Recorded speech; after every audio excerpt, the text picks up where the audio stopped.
Assembly will hear a statement by Her Excellency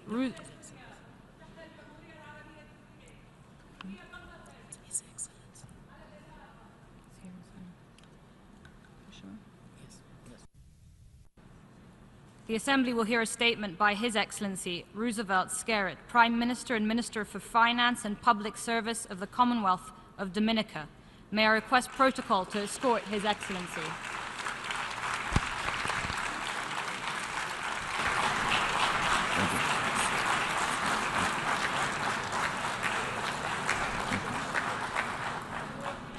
Coming, His Excellency. You have the floor to address the General Assembly. Thank you.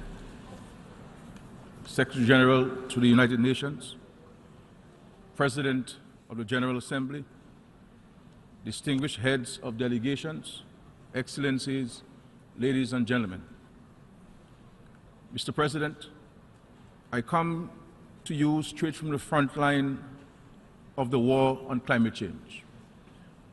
With physical and emotional difficulty, I have left my bleeding nation to be with you here today because these are the moments for which the United Nations exists.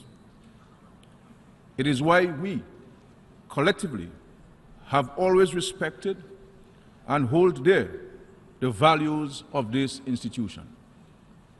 We congratulate you, Mr. President, on your appointment and wish you well in upholding the ideals of humanity's greatest invention.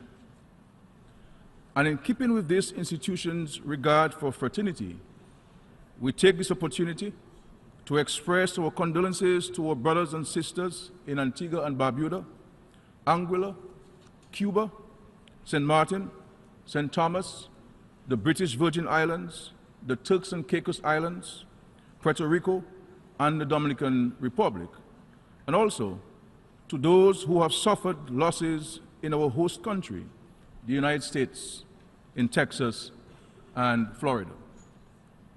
And to our brothers and sisters in Mexico, we stand in prayerful solidarity after the catastrophic earthquake this past week. Mr. President, warmer air and sea temperatures have permanently altered the climate between the tropics of Cancer and Capricorn. Heat is the fuel that takes ordinary storms, storms we could normally master in our sleep, and supercharges them into a devastating force. In the past, we would prepare for one heavy storm a year.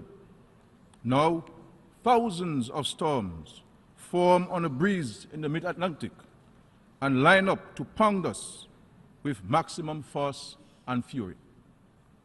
Before this century, no other generation had seen more than one Category 5 hurricane in their lifetime.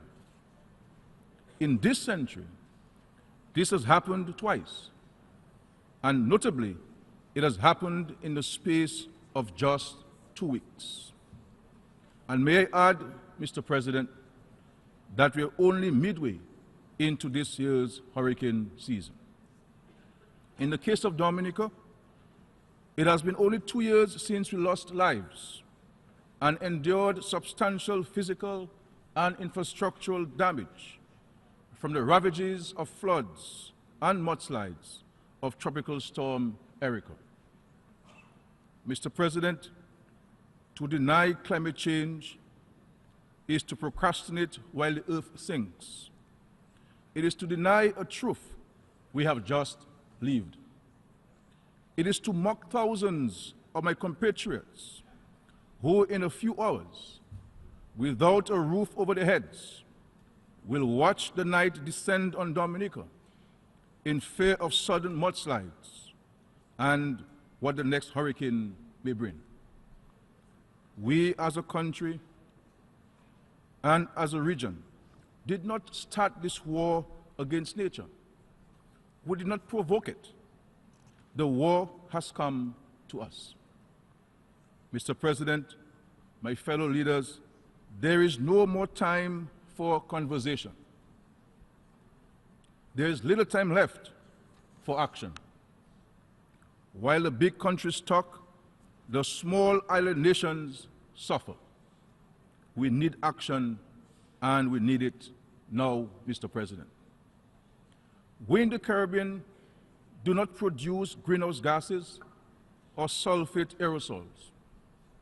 We do not pollute or overfish our oceans.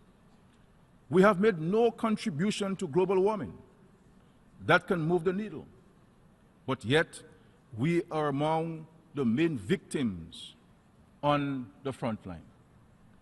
In the Commonwealth of Dominica, we have long pursued and respected an existence that preserves our little Eden. The Mont Wahpeton has been a national park for 40 years and a UNESCO World Heritage Site for 20. Our livelihoods are part of our ecosystem. This is how my people and my country earn and survive. But what is our reality at this moment? Pure devastation. As Dominicans bear the brunt of climate change, I repeat, we are shouldering the consequences of the actions of others, actions that endanger our very existence, and all for the enrichment of a few elsewhere. Mr. President, we dug graves today in Dominica.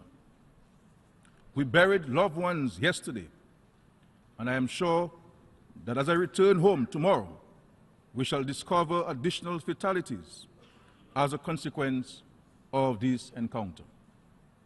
Our homes are flattened, our buildings roofless, our water pipes smashed, and road infrastructure destroyed. Our hospital is without power, and schools have disappeared beneath the rubble. Our crops are uprooted. Where there was green, there is now only dust and dirt. The desolation is beyond imagination. Mr. President, fellow leaders, the stars have fallen. Eden is broken. The nation of Dominica has come here to declare an international humanitarian emergency, one that is centered in Dominica, but also encompasses many of our neighbors, including our sister isle, Antigua, which had to evacuate its citizens from Barbuda. Dominicans, Mr. President, have been responsible members of the global community. We have co-joined all of the major international battles, from the abolition of forced labor to the protection of patents. Yet today, 72,000 Dominicans lie on the front line in a war they did not choose, with extensive casualties from a war that they did not start. The time has come for the international community to make a stand and to decide whether it will be shoulder to shoulder with those suffering the ravages of climate change worldwide, whether we can mitigate the consequences of unprecedented increases in sea temperatures and levels, whether to help us rebuild sustainable livelihoods, or whether the international community will merely show some pity now and then flee, relieved to know that this time it was not you.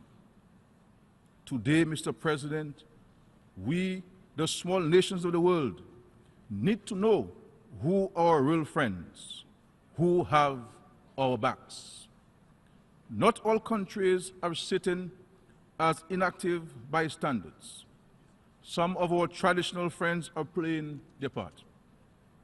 The United Arab Emirates, for example, have risen to the challenge. We commend Sheikh Mohammed Al Maktoum of the UAE for his announcement in this year of Zayed to boost the theme of giving by, and I quote, delivering even more goodness to all parts of the world, end of quote. Today we initiate we invite nations of similar might to follow the lead of the United Arab Emirates. Mr. President, the success of COP21 in Paris is a demonstration of the collective political will of member states to take action to combat climate change. 1 year on, the call for urgent action is even greater if we are to curtail the impact of climate change on us and future generations. We need all humanity, all countries, big and small, developed and developing, to come together to save our planet. We must all live up to our obligations and commitments to do more. Inaction and even inadequate action destroys lives.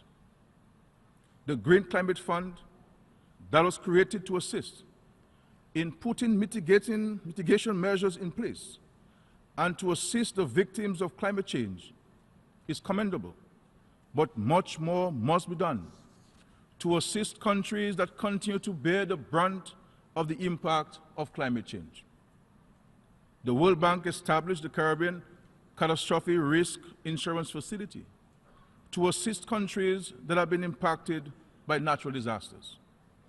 Though helpful, the amounts are usually grossly inadequate to rebuild infrastructure and to maintain the gains and progress made in economic and social development after the likes of Hurricanes Maria and Irma, or even in the case of a tropical storm like Erica that occurred 2 years ago. Substantially more funds must therefore be made available to vulnerable countries for loss and damage, such that they may mitigate the risk associated with future incidents. The World Bank facility must be recapitalized for greater coverage by using already committed funds from the Green Climate Fund. This would allow our countries to focus on improving the lives of people and support the attainment of the Sustainable Development Goals. It will allow us to rebuild our nation, not as it was, but in a manner that is far more capable to meet the realities of rising sea levels and warmer oceans. Not to do so, Mr. President, would be to abandon those who have paid a steep price for what others elsewhere have created. It will be to let 72,000 Dominicans shoulder the world's conscience on climate change on their own. Today, we ask you not to express your sympathies this week, but then hope our eyes do not meet next week. Let these extraordinary events elicit extraordinary efforts to rebuild nations sustainably. Let these extraordinary events unleash the innovation and creativity of global citizens to speak a new paradigm of green economic development that stabilizes and reverses the consequences of human-induced global warming. Let it spark 1,000 points of light, not shame. Let us take serious action against the realities of climate change. And I promise you, Mr. President, that Dominicans and other Caribbean citizens will play our part. We are in shock, but we are not stooped. We cry, but do not despair. We will rise because Dominican people are strong, because Caribbean people are resilient. We will rebuild our Garden of Eden again for our children and for future generations. Mr. President, as a result of Tropical Storm Erica in 2015, we committed to creating a National Vulnerability Risk and Resilience Fund to improve the ability of our government to respond to the impact of natural disasters. That facility has not yet been capitalized. We intended to place funds from our own treasury on an annual basis, but our capacity to earn has now been significantly compromised, even before we have gotten it off the ground. Today, we need all the things required in a natural disaster that has affected an entire nation. We need water, food, and emergency shelter. We need roads, bridges, and new infrastructure. But we also need capabilities of delivery. I call upon those with substantial military capacities to lend us the rescue and rebuilding equipment that may be standing idle, waiting for a war.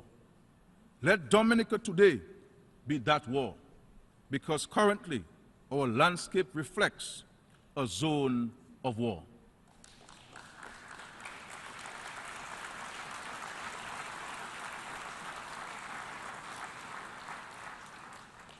The battle we face has brought us to our knees.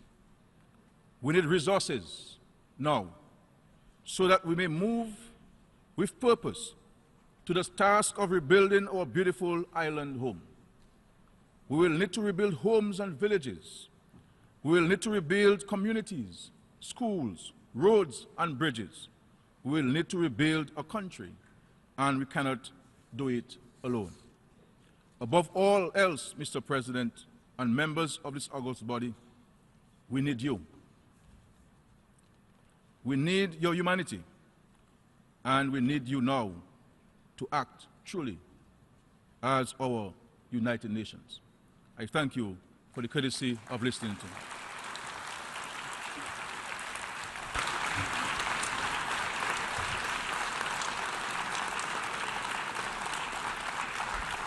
On behalf of the General Assembly, I wish to thank the Prime Minister and Minister for Finance and Public Service of the Commonwealth of Dominica for the statement just made, and I request protocol to escort His Excellency.